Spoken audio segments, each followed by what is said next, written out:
Good evening, ladies and gentlemen, and thanks one more time as I welcome you to another edition of the Tim Modise Connection, coming to you live from Shaguma Garden Restaurant. And this is a place where we come to exchange views, to generate ideas, as well as to network. Our main focus, generally speaking, is the performance of the state and the performance of our economy, business opportunities that may exist, as well as ideas that can help improve the performance of South African economy and businesses. And this is also thanks to One Connect. Thank you for making this possible for us to have this broadcast, and our friends at Vision View TV for taking this content and taking it out to the world. We also appreciate that. And our friends who are here this evening, thank you for coming around. Now, there are several events going on in the world at the moment. They are not new. They are always ongoing, but others are more highlighted than the others, and others have got a greater impact than others on how the economies of the world work. For instance, the Russia-Ukraine war. It may seem like an event that is far from South Africa and that South Africans should not pay attention to it, but we already know that that war is having impact on the oil prices, on energy prices overall, as well as wheat and logistics around the world, the transportation of manufactured goods from one part of the world to the other. Somebody who's been making an observation and writing about it and offering opinions on what's going on in the world is Mills Soko, professor at Wits Business School. He's just published a book. It's called South Africa and the World, A Political Economy Journey Through Time. And he graciously agreed to be with me here at this event to look at different aspects of what is going on in the world, and some of the things, of course, that are going on in South Africa. For instance, Operation Dudula. You know, it involves people who come from other parts of the world, and how South Africans and the South African government responds to the emerging immigration crisis in South Africa is being looked at very closely by international bodies such as the United Nations and others. But now, Prof. Mills Soko, thank you very much. You have been a teacher for more than 16 years, and you've been with Wits University for how long now? 2, 3 years? Since 2019. 2019, so about 3 years or so. Yes. And for some time you've also worked at the South African Parliament. Yes. Okay. Yes. Now, I have read your book, and there are people who have reviewed it and have got wonderful things to say about it. Wandile Sutobo, let me start with him. He says, an essential guide to understanding the intricacies of South Africa's political economy and the country's place in the world in the first 2 decades after independence. And Professor Mills Soko says, a really good body of work written in an accessible language. Readers will find it highly informative, rich in analysis, and broad in thematic areas. I will come to those thematic areas in a moment. I just want you to give me a broad sweep of what you have observed in South Africa regarding the political economy from 1994 to where we are. And you can speak from the perspective of the different presidents that we've had in the country. Thank you very much, Tim. Firstly, let me say I'm grateful to be here, to you and the organizers of this event for extending this invitation to me to talk about these matters that are of great importance to all of us. I would like to say that firstly, before I answer your question, just to give a brief contextual background to the book so that the viewers and all those who are here can understand what it's all about. This is a book that started as a conversation with a good friend and colleague, Professor Mills Soko, that you mentioned here, and it started when I was doing my doctoral studies in the UK at the University of Warwick. I had been to the Department of Trade and Industry to conduct some research interviews, and he was an official there. And that's how I met him, and he subsequently also did his doctorate at the University of Warwick. But during a conversation that we had at the height of COVID, he said to me, you know, I've been thinking about this. I've been following your works. You've been writing a lot about many important issues, and I've been following your works. And I think the time is right for you now to share this with the broader public. He thought that the insights that I had provided would be valuable to the broader public. So that's how the book started, and it's a product of that conversation I had with him, and it also reflects my political economic journey over the last 20 years.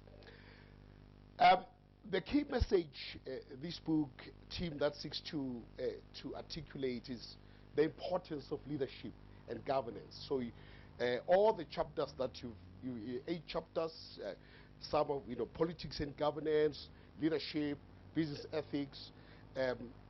What cuts across all of them, what permeates all those chapters in this book, is the importance of leadership and governance. And it doesn't matter whether it's national leadership or it's international leadership.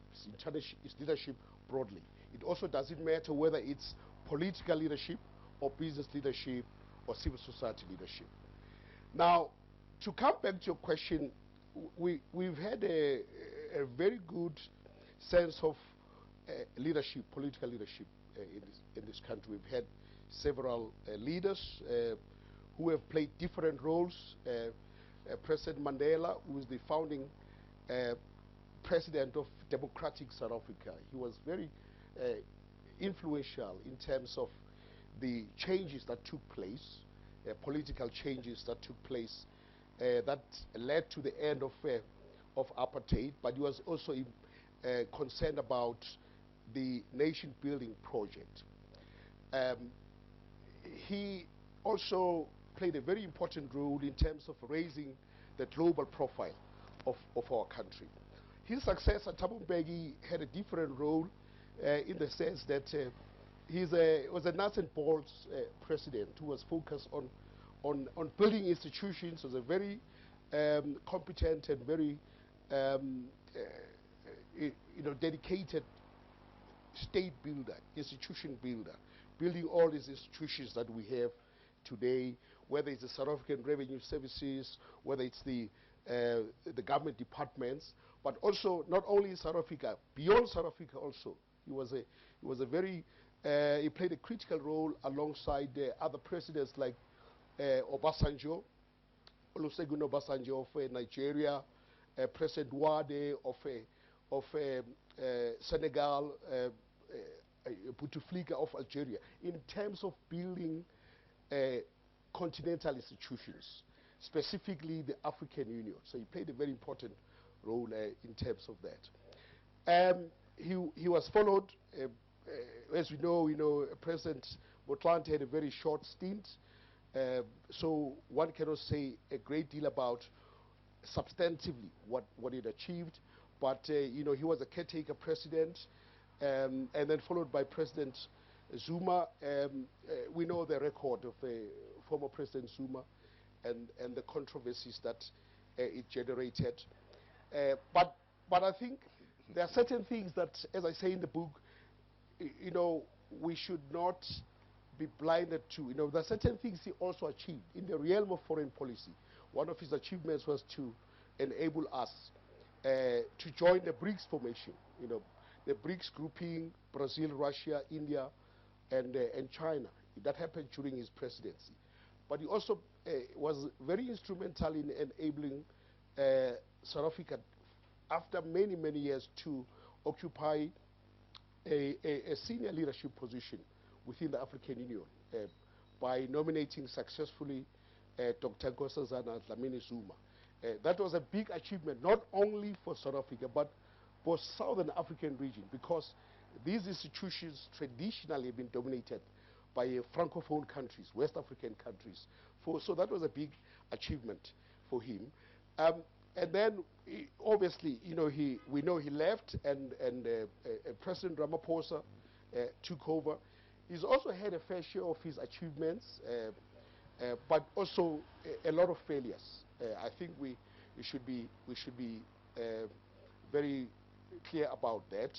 It's still early to judge his whole tenure, because he might have another term, depending on what happens in the National Elective Conference in December. The indications are that he'll be re-elected. But there's a great deal of concern about where we are today in South Africa, and whether we have the right leadership and the governance architecture to enable us to address the problems that we have, whether it's energy insecurity, issues about corruption, the issues about failing state institutions, and many other issues. So they well, let me just interrupt you there so that we can speak to one of the themes in your book, which you've just mentioned, leadership and governance. Yes. How do you rate leadership and governance in South Africa at the moment in relation to the expectations of the people? We have high unemployment rate. You've referenced energy issues and a whole range of things. But where do you think we are, and how are we doing? It's disappointing. It's disappointing. It's very interesting that the ANC leadership has, over the past few years, flocked to China, and this is what I mentioned in the book, flocked to China to learn about the lessons of leadership. And that's a very good thing. But it concerns me that the lessons, the key lessons that I think ought to have been learned have not been learned. My concern about leadership and governance in South Africa is that, firstly, we are not elevating to leadership people who have the competence and the ability to do so. Right? That's the first thing. And secondly, we have not done very well in terms of achieving the goal of building a capable state. So we've been talking about building a developmental capable state for the last over 20 years. And we even published the blueprints, including the National Development Plan, which has a chapter focused on how we can build a professional, capable, ethical, and effective state. But I don't think that we have done well in terms of political will to do so, because this requires political will. So when you look at China, you look at countries like Singapore, you can never rise to the very top, the apex of leadership in China if you are not capable. The top layer of leadership is made up of people who are proven in terms of skills, in terms of administrative experience. Maybe we don't have capable people in South Africa. What if? Well, what if? We have I'd like to contest that. We have an abundance of capable people. We have an abundance of capable people, and as an university professor, I've had a really good, we say, the ring seat to interact with highly capable people, highly trained people, highly committed people. The problem is that they are not inside. They're not inside the political system. They are outsiders. They're not inside. Yeah. Right? And we have created a political system which, for some reason, is not inclusive enough, to bring those people inside. There are many people that I know who would like to work in government, who would like to contribute towards the development of this country, but they feel that they're not accepted. They feel that they would not be accepted. So this country is blessed with incredible talent.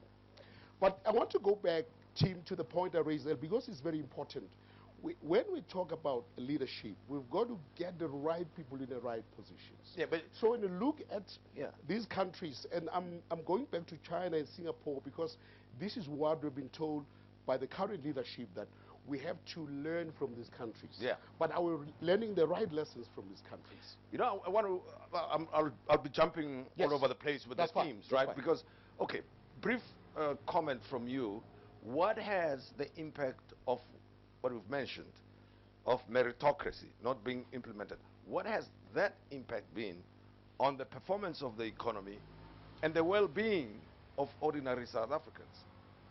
It has been it's been harmful to South Africa because South Africa this is a country with enormous resources. It's not a poor country. It's a country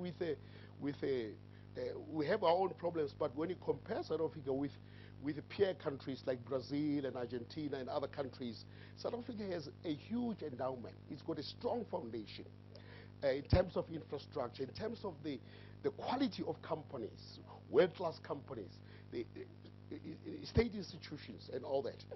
But because of the poor quality of leadership, a lot of these things have sort of faltered. They've fallen apart. And when I talk about not just political leadership, but I'm talking about the bureaucracy. The bureaucracy. So you have a great deal of resources at your disposal as a country, which other countries, by the way, don't have on the African continent. They don't, even in Latin America. Yeah. What we have, they don't have. Yeah. If they had that, some countries, they could even do better Yes. than they're doing. So, but look at education. We spend as a percentage of GDP, right? We spend a lot of money, far more than other countries, peer countries spend. But we look at the quality of outcomes. It's very disappointing. And when you look at this thing, it takes you back. You'll find that it takes you back to the leadership issue. You look at the issue of policies. We've got fantastic policies, whether it's trade, whether it's investment, but we can't implement these policies, right? Partly because of lack of political will, but also because of the hollowing out of the state that has happened. So the lack of expertise and technical capabilities and all that. And I don't want you to generalize, because there's some departments that are doing better than others. But overall, if we can build a highly capable state in the manner that is described in the National Development Plan, a lot of the challenges that we face can be addressed. You know, we can implement policies that are designed to address the social and economic challenges in an effective way. I want to hear your comments on or views. Of course, we've made the observations anyway of the structure of the South African economy. Just a brief comment, because now and again we've had other commentators blame the structure of the economy for our troubles at this time. Yeah, there are two issues here. So the structure of the economy needs to change significantly. One of the most remarkable things about South Africa today is that the structure of the economy today is not different when this country was a British colony. It has not changed. It's not different from when the apartheid government was in charge. So we have not been able to change the fundamental structure of the economy. Apart from the fact that it's a highly concentrated economy, still dominated by big companies. You know, oligarchic, interests, oligopolies, interests. You look at the banking sector, it's highly concentrated. You look at the construction industry. So, and also, there's the issue of whether we have done enough to transform the traditional sectors, you know, like mining, like agriculture, to become more, to perform optimally than they are doing today in terms of the regulatory environment. I think that the structure needs to change, but who's responsible for doing that, right? So if we want to be inclusive, you know, in this economy, we need to have very clear policies implemented by the government that has been popularly elected, right? Popularly elected, which enjoys tremendous support from the South African electorate to act in ways that it will transform this economy effectively. Sure. So, yes, I understand your point. It's one argument to say the economic structure has not changed, and that is a valid argument. But there are other issues. There are other issues about whether the government is doing enough, working with business and others to transform the economy, right? So you are in charge. What are you doing about changing the structure of the economy? Sure. Now, I want to move it forward a little bit. I mean, obviously, we have got institutions like NADLEC and and others, and one wonders what the outcome of the activities of NEDLEC and others should be. Yeah. And I refer to, or I use the example of Egypt, Yeah. right, which experienced a serious unrest in the early 2011, 12, 13, thereabouts, and change of government. Yeah. But recently I saw a statistic that says the unemployment rate in Egypt is 7%, and our unemployment rate is more than 40% or around there. That's one. Number two, South Africa used to be the leading economy on the continent, and now we're number 3 or number 4. Question is, where, and you said this is a very well-endowed country, resources-wise and infrastructure and so on. Where are we going wrong, you think, in comparison to, let's say, Egypt or other countries that have been able to create opportunities for their citizens? Yeah. Egypt, Tim, has got its own problems, like many other Middle Eastern countries, you know, Arab countries, and that's what that led to the so-called Arab Spring, you know, even in Tunisia. So they've got their own problems.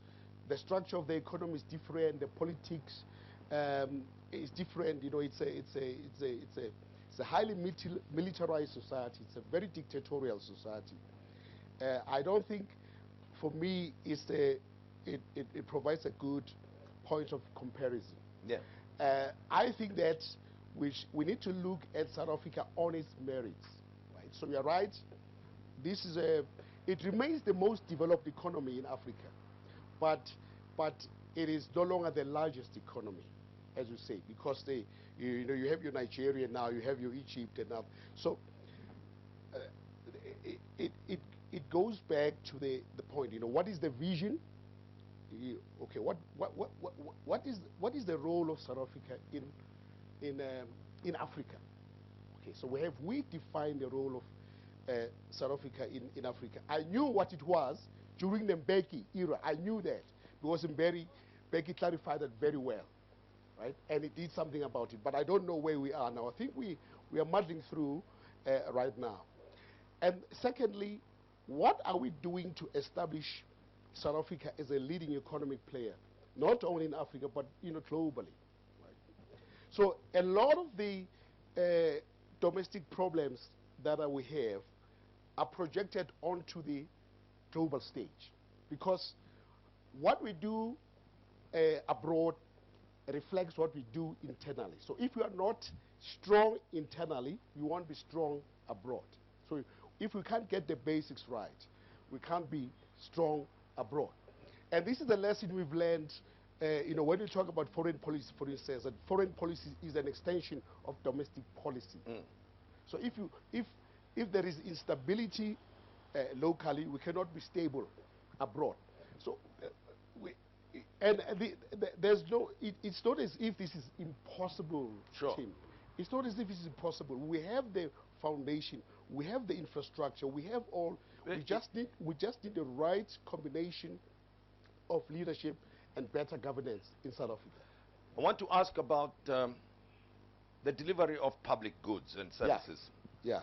That even where the state has a monopoly over those things, provision of energy, as an example, of safety and security of citizens, of public transportation, the railway system, and so it goes. I mean, there we can't blame other people.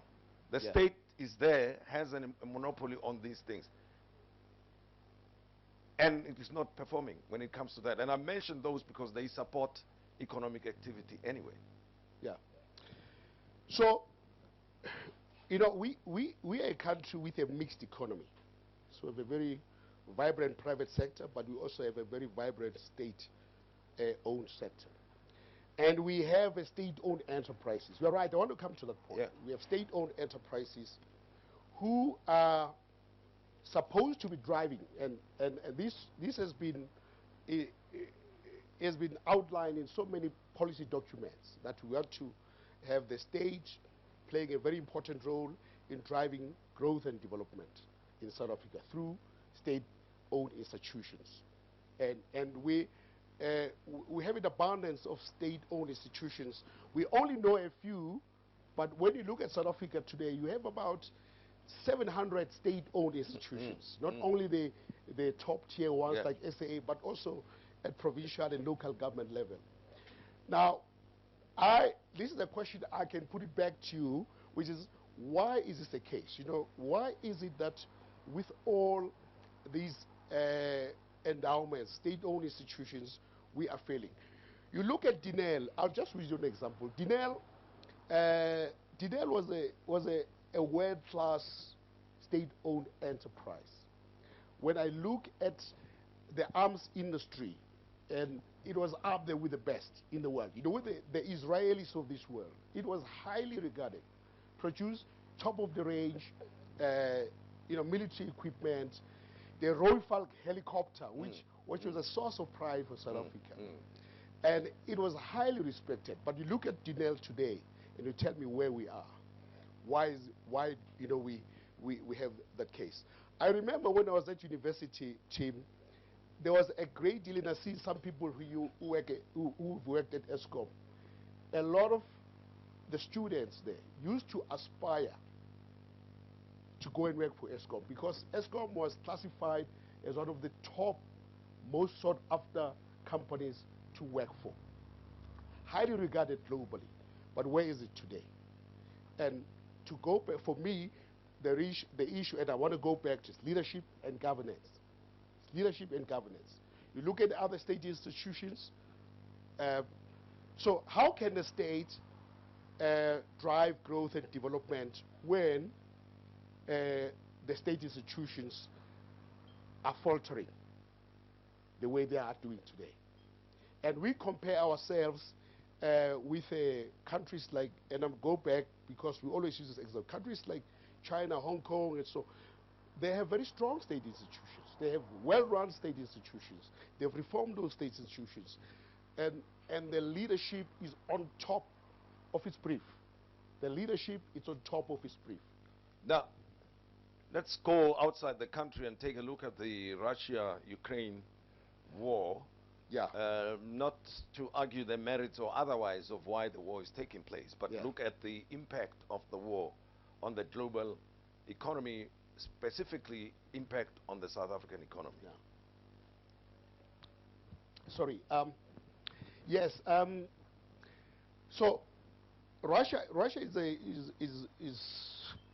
and Ukraine are very important in different ways. And firstly, in a global context, the reason they are so important and why we should pay attention to this conflict is that Russia and Ukraine are key players in the global agricultural market. Right? So very, very important. Russia accounts for 10% of the global wheat production, and Ukraine 4%. Russia is a major oil producer and oil exporter. So Russia is the third largest, is the world's third largest oil producer after Saudi Arabia and the United States. By the way, the United States is the oil producer too. But Russia is also the largest exporter of oil and petroleum products in the world. Now, when it comes to Africa, before I come to South Africa, African countries rely heavily on Russia and Ukraine for the import of wheat. So we import wheat, we import fertilizer, we import sunflower oil, we import barley, we import, there's a whole range, maize. So both Ukraine and Russia are major exporters of these agricultural products to the African continent. 90% of the wheat that the African continent imports, it imports from Russia and Ukraine. Right? So that is very, very important. Now, when you look at South Africa, 34%, so we import 34% of our wheat from Russia. And we also import sunflower oil from Russia. So as the conflict persists, continues, that has a huge ripple effect in terms of prices. So commodity prices, are rising. That is having a huge impact on our consumers, on our economy. But there's also a huge impact in terms of fuel prices because of the instability in the global oil markets. So we have to be very, very mindful of this. But I also don't want to sensationalize the team. Russia, yes, we do a lot of trade with Russia, but by global standards, it's not as big as all that. As our key trade partners, even in agriculture, the African continent, the European Union, and all those things, Germany, US, those are UK, those are our key trade and investment partners globally. But with respect to Russia, with the specific products I'm talking about, that is very, very critical. So we are very concerned that as the conflict continues, that will continue to have a huge impact on prices. But we're also concerned about the supplies. Are we going to run out of supplies? South Africa, we import annually 1.5 million tons of wheat, right, from Russia. The good thing is that so for the calendar year of 2021, 2022, in the wheat market, we'd already imported 40% of that. So we have enough stock currently in terms of wheat, but we don't know for how long that will last. Sure. And we have to think about alternative markets also. If things don't improve, so we might have to think about Canada, Australia, or Germany, which are other countries that produce, Argentina. I want to talk about something that's going on in the country at the moment, and why it's happening in the first place, and the impact it may have on relations with other countries, especially on the southern African continent. Yeah. But whilst I formulate that question, I want to invite our guests to indicate if you have prepared your questions. Please, Amanda, let me ask you to assist us in that regard, to note who has to come here on the deck to ask their questions. We will be giving about 5 opportunities. If you have a question, you can get in touch with Tabang over there, and then just stand behind him and he'll direct you where you need to go. Please come forward to the deck if you have particular questions. Other people I know rush when we conclude and say, yeah, but I didn't ask my question and all that jazz. The best way is to do it now while stocks last. Stocks are limited. So that's your opportunity. If you have a particular opinion or question to ask, please do so. Tabang, who's here on the deck, go to him, and he will organize accordingly for you. All right. Now, my question to you, Prof, is about Operation Dudula. Ordinary South Africans saying that illegal immigration is a problem. The state is doing nothing about it, and they're taking matters into their own hands. And the explanation given is not necessarily that they resent other people, but they argue that their opportunities are being stolen, and particularly in the black communities, plaza shops, all of those things have been taken over, so they feel crowded out. Obviously, the other neighboring countries will not look at this development in a very positive light, but our government seems to be confused about how to manage this development. Yeah. Timmy, this is an extremely important issue. I would say it's probably one of the most important issues even from a national security viewpoint. But before I answer a question, I think we need to contextualize this. One thing we need to understand is that South Africa is a founding member of the United Nations, and South Africa has signed several international protocols which govern you know, the protection of refugees and asylum seekers. So South Africa has made commitments in terms of, like many other countries, you know, that it will exercise its responsibilities where it's legitimate to protect refugees and asylum seekers. So that's the first point. I think the key challenge that we face is, for South Africa, how does South Africa balance its international and continental obligations with its domestic pressures? This is the question we should be handling. We've made these international commitments, but you know, they also have an impact on domestic pressures. And when we talk about domestic pressures are rooted in you know, issues of inequality, high levels of inequality, high levels of poverty, high levels of unemployment. Right. There are issues that we have to be focused on. One is that there is nothing inherently wrong with immigration. So in cases where people come into our country legally and for legitimate reasons, those people should be allowed to come.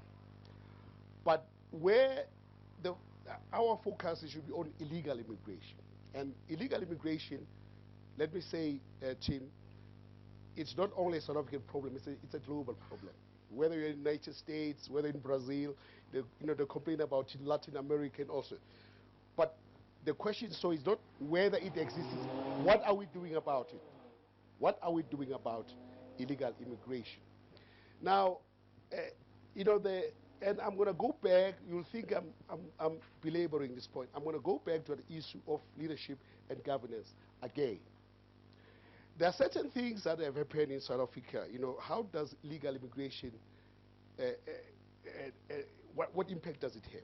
One of the problems, we have porous borders. So our borders are not being properly policed. Right? We have issues with regard to bylaws, municipal bylaws related to trade that are not being properly enforced. You know, we have issues related to corruption within Home Affairs, where we've learned about identity documents that are being issued under very dubious circumstances. And there was an incident recently which caught my eye about this gentleman in Pretoria who was arrested. He was running his own private Home Affairs department, right? And then so there's a whole range of these issues. This is a big challenge because, and there's also a security issue. You know, this is not just about the movement of people, illegal movement, but it's also about movement of dangerous and serious dangers. You know, arms trafficking, human trafficking, all those kinds of things. And then you have I'll give you an example. But let me interrupt you there for a second. Prof. Why do we have this problem to the extent that it's now left to civilians to raise and deal with? Because surely it's the competency of the state to address the question now that it's been highlighted, now that we see different groupings mushrooming throughout the country again, and we know that what it might lead to in due time. Tim, it's the responsibility of the state, but South Africa cannot do this alone. South Africa cannot do this alone. South Africa has its commitments, and it's going to deal with illegal immigration, but the issue of migration within the SADC region should be dealt with collectively. Should be dealt with other countries, you know, and I would like to see President Ramaphosa raising this issue with President Mnangagwa and other leaders within the SADC, that you cannot continue to export your problems to us, right? We have to find a solution jointly as SADC countries. You are right, South Africa is a primary responsibility of the state to protect its citizens, both from internal and external harm. It's also the priority of the state, any government, to ensure that its citizens have access to services, that their concerns are addressed. So Operation Dudula is a reflection of deep frustration with on the part of the black working class in particular about the failure of the government to address their concerns. I'll tell you this, if Operation Tudula were to be abolished today, tomorrow there will be another similar movement. Maybe somebody will start something else, call it a different name.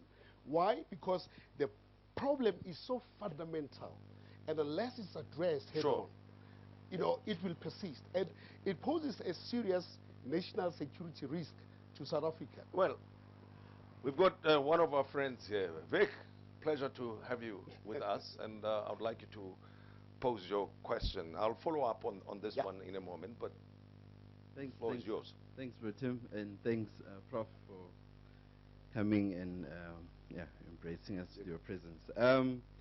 Mine is, you know, I was just sitting out there and thinking, my question is, does South Africa really have an international agenda? I mean, you look at countries like China with the initiatives like the One Belt, One Road. You look at, I so happen to work for a German company, but they, you know how the government supports German business, even in South Africa you see it with your Mercedes and everything, and every time the Chancellor is here, you know, there's meetings where they support their business in a way. So do we as a country really have an international agenda to really build basically local business and take it international? That's my question. Yeah. Thank you. That's a very, very good question. I struggle, as I said in my book, I struggle to, during the back years, I knew South Africa had a very clear international agenda, during the back years. But currently, I struggle to work out exactly what we want to seek to achieve internationally as a country. I think, to put it bluntly, personally, I think we are muddling through. There's a lot of missed opportunities that you know, we've had. I've had, in the last 2 months, I've met with 6 foreign diplomats from major countries that conduct trade and investment with South Africa, who have expressed deep concern about this country. And you know, they struggle to, they write emails, they don't get answered, they want to set up meetings, they want to bring companies here. Nobody is taking care of them. And one country, you know, that is Denmark. The 2 companies have decided now that they're going to relocate to Ghana because they are not happy with the investment climate here. So I don't know what we seek to achieve internationally. I'm not aware of any policy that has been outlined in terms of what we seek to achieve internationally. The last time, as I said earlier, last time I was aware of what South Africa intended to achieve internationally was during the back years. All right, we've got another guest. Please identify yourself and then shoot straight your question to Prof. Thank you, Brother Tim. My name is Lantla Zondo. Good evening, Prof. Good evening. My question is on the issue of land ownership. I think there's no doubt that the land plays a vital role in terms of the economic prosperity of all the citizens of the country. Now, there's currently a draft discussion paper by the ruling party that seems to suggest that the current owners of land should have a sense of Ubuntu and donate land to those that do not have land. So my question is, Prof, what is your view of that, on that particular position, particularly if you consider the socio-economic imbalances that are currently existing in the country? Thank you. Thank you. Thank you. And Chancellor, I think we all agreed we want fundamental change in this country. We want radical change. We'll be talking about it, but nothing has happened about it. You know, so we get these kinds of pronouncements before elections. You know, we need to do this, we need change, but it never happens. So there's a great deal of disappointment and disillusionment about whether the government, right, can achieve radical change. it's within its gift. The point is this: you are in charge. It's within your gift, and if you implement the policies what is stopping you from doing it, right? We know there's a lot of things that are stopping us from doing this: a lack of focus, corruption, poor government. It's within our gift. If we had a serious government that was very focused on doing things, nothing should stop us from doing that.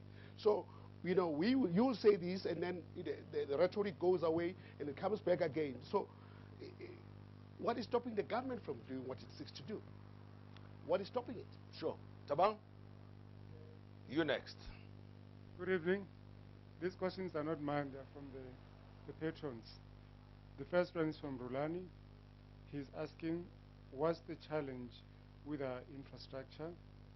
Part of that question again, what is the challenge that is facing us with regard to the Durban situation? Last part of it, what is your view on the Eskom's issue of the on and off of our electricity that affects businesses so much? We've got a few more, right? Yeah. Okay, let's still, is that, that's still I've from got the last one. Okay. The last one goes as follows. Professor, what's your take on the opportunities that are created during the times of chaos, such as this war that's happening between Russia and Ukraine? US and other countries are refusing to do business with Russia, so that has allowed the countries like ours to the options to do business with the foreign investors. That's all. Yeah. Thanks. Thank you, Tabang, and thank you for the questions. I'm not sure if I'll be able to answer all them in detail. I think there's always an opportunity when there's a crisis. Crises create a lot of problems, but they also create opportunities, as we have seen with COVID. It's how we take advantage of those opportunities. I think for me, with respect to the crises that are happening today, whether it's COVID, whether it's the global economic crisis, whether it's the situation with Russia, we need to be very clear strategies in terms of how we position ourselves in the global economy and how we adjust our position as the situation changes and evolves. And there are opportunities for us to be plugged into global supply chains. There are opportunities for us there are many things that we can do. It's how we take advantage of those opportunities. On the issue of the question about Durban, I can't remember what the challenge is.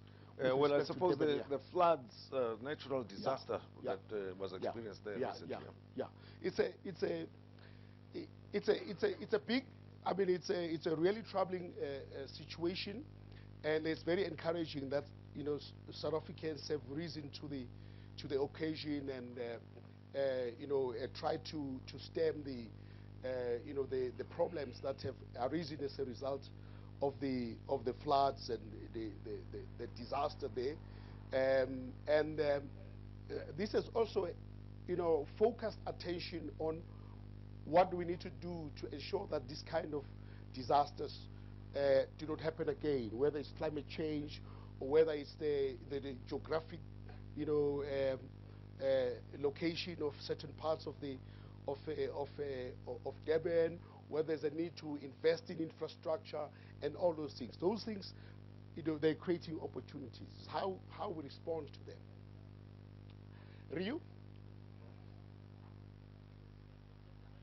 Hello, Prof? Yes. Yes. My name is Ryu.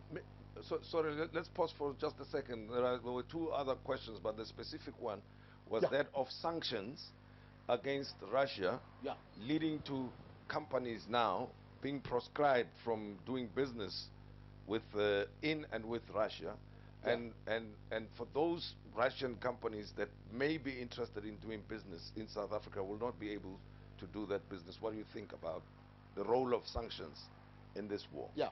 And obviously the effect of it on it's not the first time this has happened where when the big bulls fight, it's the small folks like us who suffer. And the U.S. has done that previously with respect to Iran. You know, when at the height of the conflict, the U.S. Instructed third parties, is it countries that were doing trade with Iran, to stop doing trade with Iran, and this affected MTN. You know, MTN operates in Iran as well. And I think that it's something that personally we need to challenge as a country.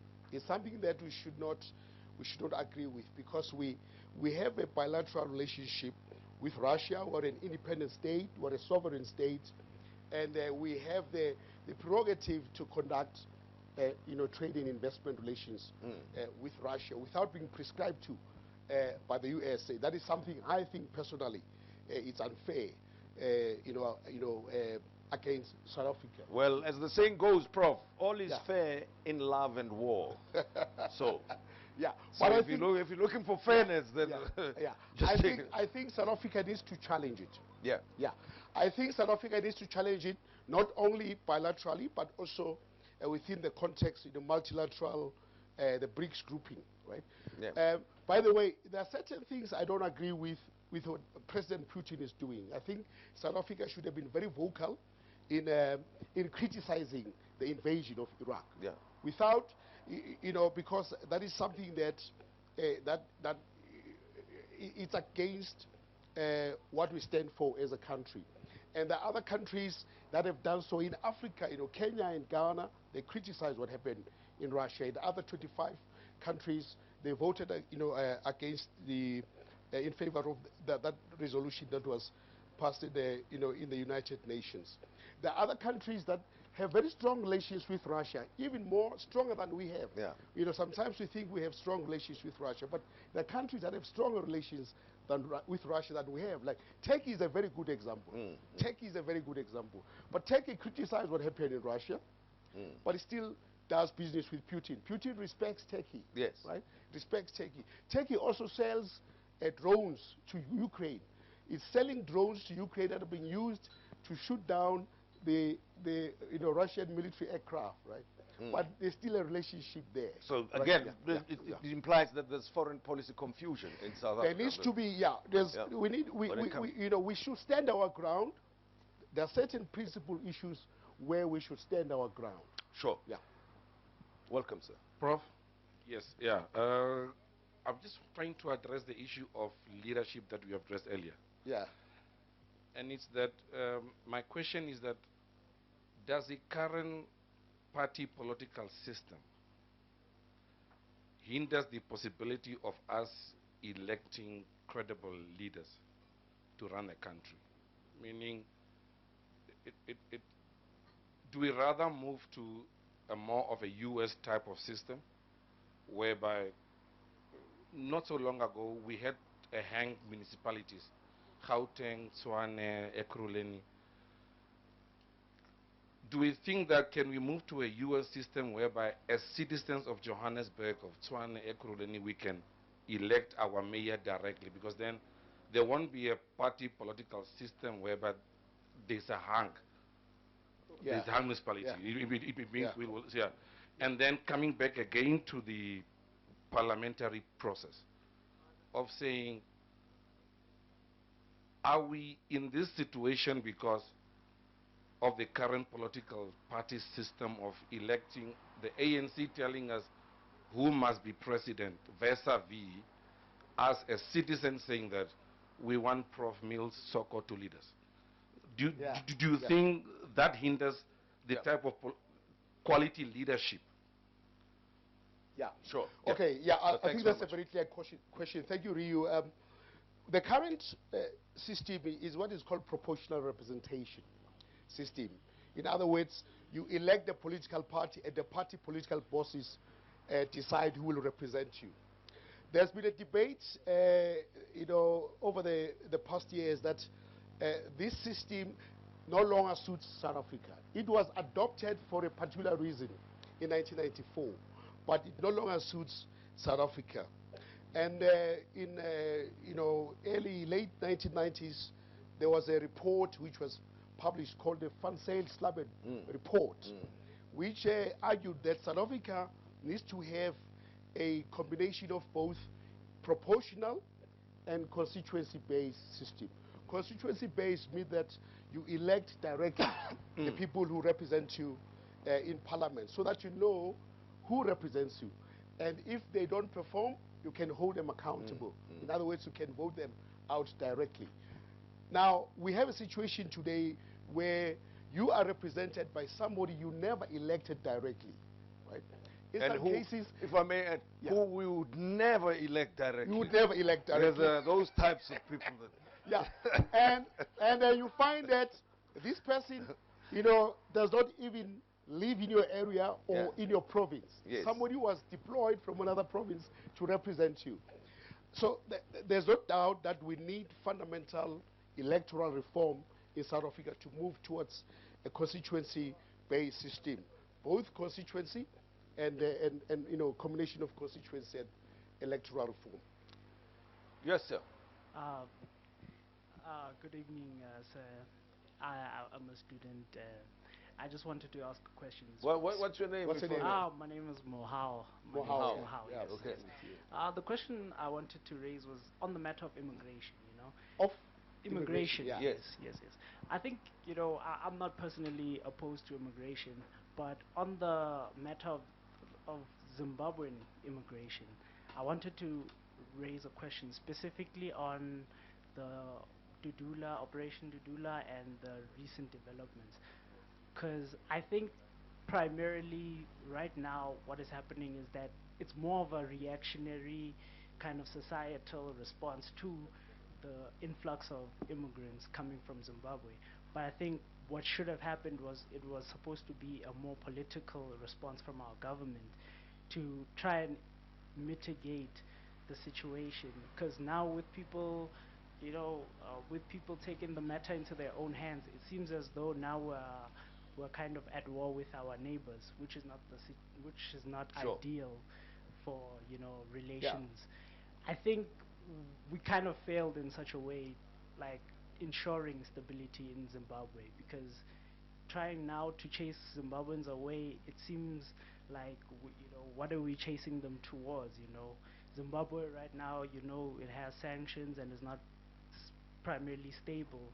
So do you think that our government should have offered more diplomatic, Pressure and all of it. Yeah.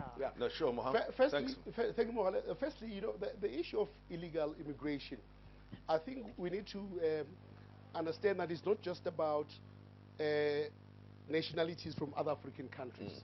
There's a lot of illegal immigrants in this country, come from China, Chinese illegal immigrants, Pakistanis, Bangladeshis, from Eastern Europe, from the Balkan states, like Serbia. So the problem is that there's just been this focus on illegal immigrants from the African continent. That complicates things.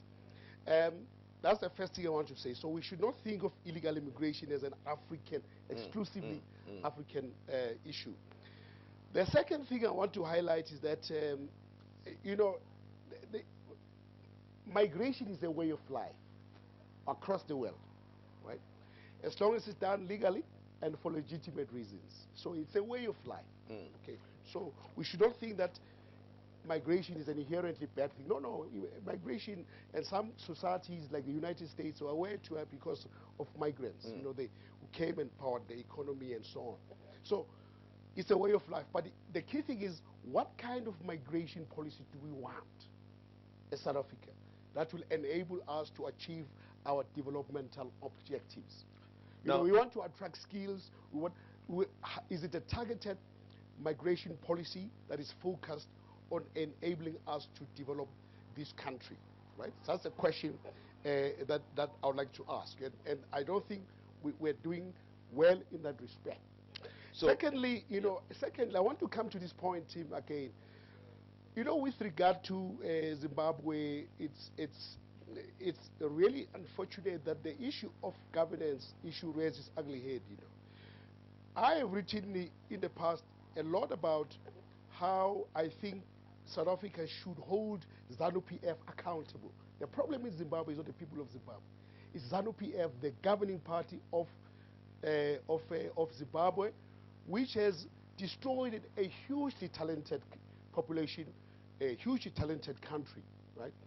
But because of the relationship between the ANC and ZANU-PF, these people have been allowed to get away with murder. They should be held accountable because they are the cause of all the problems there, the misgovernance, the mismanagement, and all that. You know, President Mnangagwa said, the president of Zimbabwe said recently that he knows that some of the people who are causing trouble in South Africa, those Zimbabweans, they ran away, they're criminals who ran away from, he knows that. Now, when he knows that, so what is he doing about it? Right? What is he doing about it? Well, you are asking the question. Yeah, our government, I think a lot of people who are here are asking themselves, what is our government doing about that statement? Yeah, that statement, right? There is that lack of accountability, and this is why I'm saying, Tim, it's not just about South Africa cannot bear the burden of immigration alone. It cannot, right? Why do immigrants come here? Because we're an economic magnet. So we're the most industrialized country in Africa. So South Africa is seen as a rich country, you know, we're going to South Africa, right? And that is logical. But what people don't understand that South Africa may be the richest country in Africa, but globally, by global standards, it's classified as a developing country. It's rich in Africa, but globally it's a developing country with all the socio-economic problems that are experienced by developing countries, unemployment and all those things. Sure. Right? So when you have uncontrolled immigration, it creates a huge, there's so much pressure on the social and economic structure in the country, and that creates all these tensions. So this should be a collective responsibility, not only South Africa, you know, the other countries within the SADC must be held accountable. And I've made this proposal. President Ramaphosa, we need to have a conference where you can have all these leaders and say, look folks, we can't continue like this. You must bear your responsibility. We've done enough, right? Because right now, the leadership of ZANU-PF, they think, well, South Africa will take care of this. And in some cases, we've heard reports that they actively encourage this, you know, for people to come to South Africa. They don't police their side of the border, right? They say, well, you know, the problem is so I think that you are right. South Africa needs to be tougher on this. Needs to be really stand up for our country's national interest. Sure. Well, Brian, let's sort of give you the last word. And I'll narrow it down. Bullet points. Yeah. Summarize, Brian. Thank you so much for affording me an opportunity. I'm Brian Soldat from the Department of Trade and Industry and Competition, but I'm representing myself, not the department. And the question that I'm going to ask is like I'm asking myself a question, but I just want us to, you know, to debate it or to engage on this. We have heard what we called before gear. Yeah. We have heard what we called before RDP. We heard what we called as GISA. We have what we called a New Growth Path. Yeah. NDP, Industrial Policy Action Plan, IPAP. With all these programs and industrial policies that were introduced, none of them seem to have been a solution to our level of unemployment. It is continuously rising. And the percentage that we're talking about in terms of the level of unemployment where we're sitting, it's not actually the true reflection of unemployment in South Africa. It's those people who are actively seeking for employment. Yeah. There are those who have given up in terms of seeking, job hunting and all that. Now, what I would like us to debate or engage on briefly is why do you think none of those industrial policies and programs never seem to have been successful in addressing the issue of unemployment, as it is continuously rising? Thank you. Yeah, Brian, I should be asking you that question as the government official. I think I think when you talk about employment or unemployment, this is not just about industrial trade policies. It's a combination of factors, right? So it's about the education system. It's about the skills levels. It's a combination of factors. Whether it's about infrastructure. It's about so it's a combination of factors. I feel, having followed what the government has been doing, and this is where I would like to debate with Brian and so on, and I write about the economy there, whether these policies, which have been mentioned, started with RDP, GEAR, a new growth path, and all this, are these policies being implemented? Yeah. Are these policies, being implemented effectively? Right. Number one. Number two, are they geared towards addressing the fundamental problems that this country faces? I have big questions about that. I have big questions about that. Well, we all have big questions about this, but thanks for sparking the debate and making us think a bit further and also gain some insights on some matters that we may not have thought about. Professor Mills Soko of Wits Business School, thank you very much for having been our guest. I appreciate your time. And Prof is the author of the book, South Africa and the World, A Political Economy Journey Through Time. And this is what we do here. We generate ideas, engage, debate, reason some of the issues out to the best of our ability, raise pertinent questions affecting our country's economy, hopefully these generating opportunities for businesses. And of course, more importantly, that we get to know each other here at Shaguma Garden Cafe and do the necessary networking in order to grow each other's world of work and grow each other's businesses. So that's what it's all about. And I would like to thank One Connect for making this possible for us to be here this evening, and Vision View TV for doing the whole production and taking this content to a broader number of people out there. And to our guests who are here this evening and your questions, much appreciated from me. Thank you very much and good night. Thank you. Thank you.